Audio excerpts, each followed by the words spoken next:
Hi, எல்லோருக்கும் வணக்கம். Welcome to Vijith views. அந்த வீடியோவில் நம்ம பிக் பாஸ் 9 தமிழ் பற்றின சில அப்டேட்ஸ் வந்து கிடச்சிருக்கு. அதை பற்றி தான் நம்ம டிஸ்கஸ் பண்ண போகிறோம். ஸோ வீடியோக்குள்ளே போகிறதுக்கு முன்னாடி நம்ம சேனலுக்கு நீங்கள் புதுசாக இருந்தீங்க அப்படின்னா கண்டிப்பாக சப்ஸ்கிரைப் பண்ணிக்கோங்க. வீடியோவை ஒரு லைக் பண்ணுங்கள் மக்களே. லைக் பண்ணால் தான் அடுத்தடுத்து சும்மா கிருட்டுன்னு பறக்கும் அப்படிங்கிறது தான்.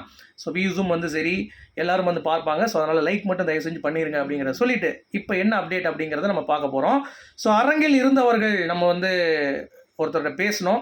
ஸோ அவர் கொடுத்த தகவலின்படி என்னென்னலாம் வந்து இருக்குது அப்படிங்கிறது தான் நம்ம பார்க்க போகிறோம். அதுக்கு முன்னாடி கிராண்ட் லான்ச்சுக்கான ஒரு 3 ப்ரோமோ வந்து ரிலீஸ் ஆயிருக்கு. அதை பற்றி நான் டிஸ்கஸ் பண்ண போகிறோம். கண்டஸ்டன்ட் லிஸ்ட்டும் கன்ஃபார்ம் ஆயிடுச்சு. ஸோ டோட்டலாக வந்து பார்த்தீங்கன்னா 20 பேர் வந்து உள்ளே போயிருக்காங்க அப்படிங்கிற தகவல். புதுசாக வந்து பார்த்தீங்கன்னா நம்ம RRR ஸ்டைலில் ஒரு நீர் நெருப்பு அப்படின்ற கான்செப்டில் வந்து சில விஷயங்கள் பண்ணியிருக்காங்க அப்படின்ற அப்டேட்டும் இருக்குது. ஸோ என்ன டீட்டெயிலாக நம்ம வந்து இந்த வீடியோவில் செக் பண்ண போகிறோம். ஸோ ஃபஸ்ட்டு வந்து பார்த்தீங்கன்னா ப்ரோமோ பற்றி பேசிடலாம். ஸோ ப்ரோமோவில் விஜய் சேதுபதி அவர்கள் உள்ள வராப்பில் கொடி அசைக்கிறாப்புல அசைச்சிக்கிட்டு ஆட்டத்தை நாங்கள் ரெடி பண்ணிட்டோம், கண்டஸ்டன்ஸ் எப்படி ஆடுவாங்கன்னு எனக்கு தெரியாதுப்பா, அது வந்தால் தான் சொல்ல முடியும் அப்படின்ற மாதிரி ஒரே போர்டாக வந்து கண்டஸ்டன்ஸ் மேலே பலியை வந்து போட்டாப்புல. சரி, அது ஒரு பக்கம் இருக்கட்டும். அடுத்து வந்து பார்த்தீங்கன்னா ப்ரோமோவில் வந்து நல்லா தொடக்கம் பாது, தொடக்க நாடு இது, அதனால் நல்லா நம்ம தொடங்குவோம், தொடக்க விழா அப்படின்ற மாதிரி கிராண்ட் லான்ச்சை வந்து தொடக்க விழா அப்படின்ற மாதிரி வந்து விஜய் சேதுபதி அவர்களுடைய ஸ்டைலில் வந்து துவங்கி வைக்கிறார். ஸோ இந்த 2 ப்ரோமோ வந்து ரிலீஸ் ஆயிருந்துச்சு. ஸோ இதெல்லாம் வச்சு பார்க்கும் பொழுது வீட்டில் வந்து ஒன்றுமே புரியலையே அப்படின்ற அந்த கான்செப்டை த்ரூ அவுட் வந்து கேரி பண்ணியிருக்காங்க அப்படிங்கிறது பார்க்க முடியுது. ஸோ அது ஓகே, ஏன்னா அதுதானே கான்செப்ட். அப்படிங்கிறப்ப அதுதான் வந்து கேரி பண்ணி ஆகணும் அப்படிங்கிறதுல எந்த ஒரு மாற்று கருத்தும் இல்லை. ஸோ அது ஓகே, அது ஒரு பக்கம் இருக்கட்டும். அடுத்து கண்டஸ்டன்ட் லிஸ்ட் யார் யாரெல்லாம் வராங்க அப்படின்னு கேட்குறப்ப நம்மலாம் ஒரு க்ரைட்டீரியா செட் பண்ணோம், சோசியல் மீடியா வைஸ் விஜய் டெலிவிஷன்ட்டு. ஆனால் விஜய் டெலிவிஷனில் இப்போ ஆளே இல்லைங்க. நான் கூட 5-6 பேர் விஜய் டெலிவிஷன் வந்து நினச்சிட்டு இருக்கேன். ஆனால் கிட்டத்தட்ட 17 பேர் வெளியே இருந்து தான், 3 பேர் தான் விஜய் டெலிவிஷனில் இருந்து. அப்படி இருக்கும் பொழுது எப்படின்னு நீங்கள் முடிவு பண்ணிக்கோங்க. ஸோ யார் யாரெல்லாம் 20 பேர் அப்படிங்கிறத பார்த்துரும். அதுக்கடுத்து அரங்கில் இருந்தவர்கள் என்ன சொன்னார்கள் அப்படிங்கிறத பற்றியும் நம்ம டிஸ்கஸ் பண்ண போகிறோம். ஸோ ஃபஸ்ட்டு வந்து பார்த்தீங்கன்னா யார் யார் வராங்க அப்படின்ற டீட்டெயில் தான். ஸோ வந்து திவாகர், வாட்டர்மிலன் ஸ்டார். இரண்டாவது வந்து கலையரசன். ஸோ கலையரசன் தான் கடைசி கண்டஸ்டண்ட்டாக உள்ளே வந்து போயிருக்கார் அப்படின்ற ஒரு அப்டேட். 2வது கலையரசனா. அடுத்து வந்து பார்த்தீங்கன்னா 3வது அரோரா சிங்க்லேர். ஓகே. ஸோ 4வது வந்து கமருதீன் அப்படின்ற மாதிரி ஒருத்தவர். 5வது நம்ம மஞ்சு, அதாவது குங்குநாதனா மஞ்சுநாதன், அந்த மாதிரி யாரோ அந்த பட்டிமன்ற பேச்சாளர் ஒருத்தவர். ஓகே. ஸோ அவர் வந்து உள்ளே போகிறார் அப்படின்ற ஒரு அப்டேட். அந்த பேர்கள்லாம் கொஞ்சம் கஷ்டமாக தான் இருக்கும். அதனால் வந்து நீங்கள் கொஞ்சம் பயந்துடாதீங்க, என்னடா அவன் வேற மாதிரி சொல்லிட்டு இருக்கேன் அப்படின்ட்டு. அடுத்து நம்ம விஜய் டிவிலேருந்து கெமி வராங்க, கனி வராங்க. கனி தெரியும்ல, காரக்குழம்பு கனியா ஏதோ ஒரு கனி, அந்த கனி வந்து உள்ளே வராங்க அப்படிங்கிறது தான். அப்புறம் பிரவீன் ராஜ்னு ஒருத்தர் வரார். இது 3 தான் விஜய் டிவி. மிச்சம் எல்லாமே வந்து பார்த்தீங்கன்னா எங்கெங்கேருந்து வராங்க அப்படிங்கிறது பார்க்க முடியுது. பிரவீன் காந்தின்னு ஒருத்தர் வராரு, அப்சரா சிஜேன்னு ஒருத்தவங்க வராங்க, திருநங்கை அவங்க தான். ஸோ இந்த சீசனில் வந்து யார் திருநங்கை இல்லை அப்படின்ற அந்த மாதிரி ஒரு விஷயம் இருந்ததில்ல. 6வது சீசனுக்கு அப்புறம் எதுவுமே எடுக்க மாட்டேறீங்கன்ட்டு அந்த ஒரு இதுவும் குறைஞ்சி போச்சு. மாலினி ஜீவரத்னம், ஸோ அவங்க வந்து ரைட்ரு, டேரக்டரு, ஸோ அவங்களும் வந்து உள்ளே வந்திருக்காங்க அப்படிங்கிறது பார்க்க முடியுது. இந்த கண்டஸ்டன்ட் லிஸ்ட்லாம் பார்க்கும் பொழுது சோஷியல் மீடியா இன்ஃப்ளூயன்சர்ஸ் பெரிதளவு இருக்காங்க அப்படிங்கிறது நம்ம நோட் பண்ண முடியுது. அதே மாதிரி விஜே பார்வதி அவர்கள் உள்ளே வருகிறார்கள். அவங்களுக்கு கண்டென்ட் அப்படிங்கிறது வந்து பார்த்தீங்கன்னா அடிச்சு நகர்த்தலாம் அப்படிங்கிறது எந்த ஒரு மாற்று கருத்தும் இல்லை. அதே மாதிரி கானா வினோத்னு ஒருத்தர் வந்து உள்ளே வராரு. ஸோ கானா வினோத் அப்படிங்கிறப்ப பாடல் பாடுறது எல்லாமே அடிச்சு நொறுக்கிறது அந்த மாதிரிலாம் செம்மையாக பண்ணுறாப்புல. அடுத்து அதிசயம் அப்படின்னு சொல்லிட்டு ஒருத்தவர், அவர் வந்து இந்த சுழல் வெப் சீரிஸில் நடிச்சிருக்காரு அப்படின்ற மாதிரி. அப்புறம் துஷார் அப்படின்ற மாதிரி ஒருத்தவர், அவரும் வந்து பார்த்தீங்கன்னா சம்மந்தம் இல்லாமல் ஒரு நியூவான ஒரு மாடல் தான். அப்புறம் வியானா மாடலு, ஆதிரை சவுந்தரராஜன் அப்படின்னு சொல்லிட்டு ஒருத்தவங்க.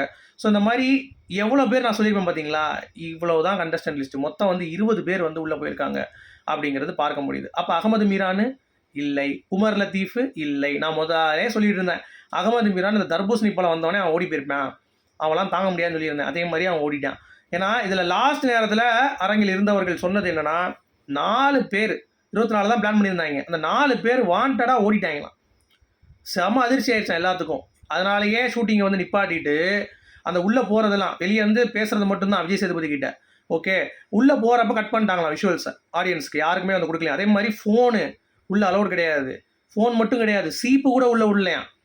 கண்ணாடி போட்டு கூட கண்ணாடியை கழட்டிட்டு விட்டுறாங்க போல். அந்த மாதிரி நான் சொன்னதில்ல ஏற்கனவே ரொம்ப பயங்கரமான ஒரு செக்யூரிட்டி இருந்திருக்கு.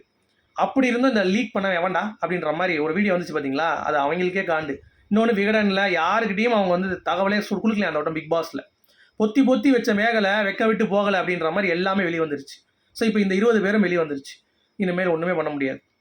ஆனால் இவ்வளோ தூரம் இந்த ரகசியத்தை போற்றி பாதுகாத்தது அப்படிங்கிறது விஜய் டிவிக்கும் விஜய் சேதுபதிக்கும் ஒரு வாழ்த்துக்கள், ஒரு கங்க்ராட்ஸ்னு சொல்லிக்கலாம். ஏன்னா இவ்வளோ நேரமாக அதை பாதுகாத்து வச்சது அப்படிங்கிறது பெரிய விஷயங்க. ஏன்னா டக்குன்னு வெளியே வர வேண்டிய இந்த சுச்சுவேஷனில் இவ்வளோ நேரம் வந்து பார்த்தீங்கன்னா வச்சுருக்காங்க அப்படிங்கிறத பார்க்கும் பொழுது I am very very very very happy அப்படிங்கிறது தான்.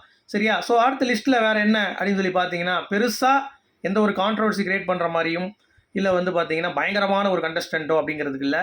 எனக்கு தெரிஞ்சு விக்ரம் இந்த லிஸ்ட்லேயே வந்து பெஸ்ட்டாக தெரியுது. ஏன்னா அவர் கொஞ்சம் நல்லா பேசுவார், நல்லா காமெடி பண்ணுவார். அப்படிங்கிறப்ப கொஞ்சம் அவர் வந்து அவரோட கண்டென்ட் வந்து இருக்கும் அப்படிங்கிறது தான். அப்புறம் இந்த அரோரா சிங்க்லேரா அவங்க வந்து பார்த்தீங்கன்னா நம்ம ஏற்கனவே சொன்ன மாதிரி தாராளம் தான். இந்த தாராளத்தை கொஞ்சம் கம்மி பண்ணிட்டாங்கன்னா கொஞ்சம் நல்லாயிருக்கும் அப்படிங்கிறது தான். ஸோ நம்ம பேசுனதுலேயே வந்து உங்களுக்கு வந்திருக்கும். மேக்ஸிமம் வந்து 30 மெம்பர்ஸ் இருக்கும்னு நினைக்கிறேன். இதில் என்னன்னா இந்த சுபிக்ஷான்னு ஒருத்தவங்க உள்ள வந்திருக்காங்க. அவங்களும் வந்து ஒரு மாடல் அப்படிங்கிறது தான். ஸோ இதில் என்னன்னா எல்லாருமே புதுசு. ஸோ அப்படி இருக்கிறப்ப ரீச்சுக்கு வந்து வெளியே வராது. ஆனால் உள்ள கேம் நல்லா விளையாண்டு யாரா இவ பிக் பாஸ் வந்து புரட்டி போடுறாளே, கண்டென்ட் இப்படி கொடுக்குறாளே அப்படின்ற மாதிரியான ஒரு விஷயம் நடந்தால் தான் இந்த பிக் பாஸ் வந்து மக்கள்கிட்ட ரீச் ஆகும்.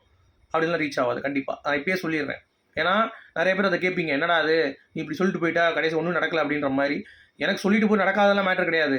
நம்ம வந்து எக்ஸ்பெக்டேஷன்ஸ் வந்து நில்லாதான் வச்சுருக்கோம் இந்த சீசன், ஓகேவா? அதுக்கு மேலே நல்லா இருந்தால் நல்லா இருக்குது, நல்லா இல்லைன்னா நல்லா இல்லை, அவ்வளோதான். அதனால் நம்ம வந்து ரொம்ப ஓவராக வந்து மண்டையை போட்டு பிச்சுக்க வேணாம். ஸோ இவ்வளோ தான் பேசிக்காக கண்டஸ்டன்ட் லிஸ்ட் அப்படிங்கிற ஒரு தகவல் வந்து கிடச்சிருக்கு. சரியா? அடுத்து விஜே சபரிநாதன் அப்படின்னு சொல்லிட்டு விஜய் டிவிலேருந்து அவரும் ஒரு செலிபிரிட்டி உள்ளே வரார் அப்படிங்கிறது தான். ஸோ இந்த பிக் பாஸ் கண்டஸ்டன்ட்லாம் இன்டர்வியூ எடுத்துகிட்டு ஓவராக வந்து தொல்லை பண்ணிட்டு இருந்தார்ல, ஸோ அவருடைய பேரும் வந்து அடிபடுது அப்படிங்கிறது தான். ஸோ ஆக மொத்தம் நமக்கு வந்து 20 பேர் வந்து லிஸ்ட் வந்துருச்சு அப்படிங்கிறது பார்க்க முடியுது. ஸோ இவ்வளோ தான் கண்டஸ்டன்ஸ். இதுக்கு மேலே அவங்களுடைய பெர்ஃபார்மன்ஸ் அப்படிங்கிறது தான். சரி, இந்த 4 பேர் யாருன்னு கேட்டிங்கன்னா ஜனனி அசோக்குமார், இந்த அகமது மீரானு, இந்த மாதிரி ஆட்கள் எல்லாம் வந்து உள்ளே ஓகே பண்ணி உள்ளே வந்து கடைசி நேரங்களில் வந்து பார்த்தீங்கன்னா பேக் அடிச்சிருக்காங்க. ஏன்னா உள்ளே இருக்க கண்டஸ்டன்ஸை பார்த்துட்டு தெரிச்சிருப்பாங்க. அகோரி வந்தோடனே ஐயோ ஆளை விட்றா அப்படின்ட்டு இருப்பாங்க, தர்பூசணி வந்தோடனே ஆளை விட்றான்னு இருப்பாங்க. ஸோ அந்த மாதிரி கடைசி பின்வாங்கினோடனே மேபி ஒயில்டு கார்டுக்கு அப்ரோச் பண்ணிட்டு இருக்காங்களா விஜய் டிவி அந்த 4 பேரையும். அதனால் 20 பேர் தான் போயிருக்காங்க. முதல் 24 பிளான் பண்ணாங்க, 4 பேர் வேண்டாம் அப்படின்னு சொல்லிட்டு லாஸ்ட் மினிட்ல அக்ரிமெண்ட் வந்து கேன்சல் பண்ணியிருக்காங்க. அதனால தான் அந்த கொஞ்சம் பரபரப்பு ஏற்பட்டிருக்காங்க அரங்கில் வந்து பார்த்தீங்க அப்படின்னா. இந்த ஆஃப் பண்ணிவிட்டு கொஞ்சம் நேரம் வந்து டிஸ்கஷன் போயிட்டு லேட் ஆகிருக்கு. கிட்டத்தட்ட ஷூட்டிங் வந்து முடிகிறது 4:30 மணி காலைல ஆயிருக்கு. பார்த்துக்கோங்க அப்போ எந்த மாதிரி இருக்குன்னு. அதே மாதிரி 2 தான் வீடை பிரிச்சிருக்காங்க. ஒரு ரெட் பேட்ஜ், ப்ளூ பேட்ஜ். என்னடா எங்கேயோ பார்த்த மாதிரி இருக்குது, ரெட் ஃபயர் ப்ளூ வாட்டரா அப்படின்ற மாதிரி. அதே தான் ஆர்ஆர்ஆர் தீம். 10 பேருக்கு ரெட் பேட்ஜ் வழங்கப்பட்டிருக்கு, 10 பேருக்கு வந்து ப்ளூ பேட்ஜ் வழங்கப்பட்டிருக்கு. ஸோ உள்ளே போய் வீடை வந்து 2 ஆக்கி அவங்க என்னென்னலாம் வந்து பண்ண போகிறாங்க, எப்படி இப்படிலாம் கேம் வந்து டைமென்ஷனை மாற்ற போகிறாங்க அப்படிங்கிறத நானும் உங்கள் கூட சேர்ந்து பார்க்குறதுக்கு தயாராக இருக்கேன். ஸோ இந்த கண்டஸ்டன்ட் லிஸ்ட் எப்படி இருக்காங்க அப்படிங்கிறத கண்டிப்பாக சொல்லுங்கள். ஆனால் இதனாலலாம் ஷூட்டிங் வந்து தடைப்பட்டு மக்களை வந்து பார்த்தீங்கன்னா திணற விட்டுருக்காங்க. இந்த கரூர் ஸ்டாம்பேட் மாதிரி கூட்ட நெரிசல் அப்படின்ற மாதிரி இவங்க எப்படா வருவாங்க அப்படின்ற மாதிரி கடைசி நேரத்து வரைக்கும் இருக்காங்களா இல்லைங்களா, கண்டஸ்டன்ஸ் வராங்களா அப்படின்ற அந்த குழப்பத்தோடையே மக்கள் வந்து பார்த்தீங்கன்னா ஏங்கிட்டு இருந்தாங்க அப்படிங்கிறது பார்க்க முடியுது. அதுதான் கொஞ்சம் கஷ்டமாக இருந்தது அப்படிங்கிறத மாதிரி சொன்னாங்க. ஸோ அதை கொஞ்சம் தவிர்த்துருக்கலாம் அப்படிங்கிறது தான். சரி, இப்போ கடைசியாக மேட்ருக்கு வாப்பா, எப்படி இருக்கும் சீசன், நல்லா இருக்கும் நல்லா இல்லையா, உன்னுடைய கருத்து என்ன அப்படின்னு கேட்டிங்கன்னா, இந்த சீசன் எக்ஸ்பெக்டேஷன் இல்லைங்க. கொஞ்சம் ஊதி வந்தால் கூட இந்த சீசன் வந்து பொழைச்சிடும். சரியா? அதனால் நீங்கள் அதை பற்றி ஒரி பண்ணிக்காதீங்க. கண்டிப்பாக நல்லாயிருக்கும் அப்படிங்கிறத நானும் நம்புகிறேன், நீங்களும் நம்புங்க. ஓகே, ஸோ மீண்டும் அடுத்த வேலையை சந்திப்போம். மேபி நான் வந்து அடுத்த லைவ் வந்து ஜோ மைக்கிள் கூட ஒரு 10 நிமிஷம் வந்து பேசுவோம். ஸோ லைவில் வருவோம். அதுக்கடுத்து வந்து பார்த்திங்கன்னா கடைசி இந்த 10:10 முடியுதுல, முடிஞ்சோடனே நம்ம லைவில் வந்து டிஸ்கஸ் பண்ணலாம். ஓகே, ஸோ 2 லைவ் வந்து இருக்குது. அதுக்கடுத்து ஃபுல் அண்ட் ஃபுல் 24/7 வந்து பார்த்திங்கன்னா அடித்து தூக்கி ஆரம்பிப்போம், கல்லா கட்ட ஆரம்பிப்போம். ப்ளஸ் வந்து பார்த்தீங்கன்னா ஃப்ரெண்டும் பண்ண ஆரம்பிப்போம். சும்மா எல்லாத்துக்கும் வைப் பண்ணுவோம் அப்படின்றத சொல்லிட்டு இந்த வீடியோ நான் முடிக்கிறேன். Good bye.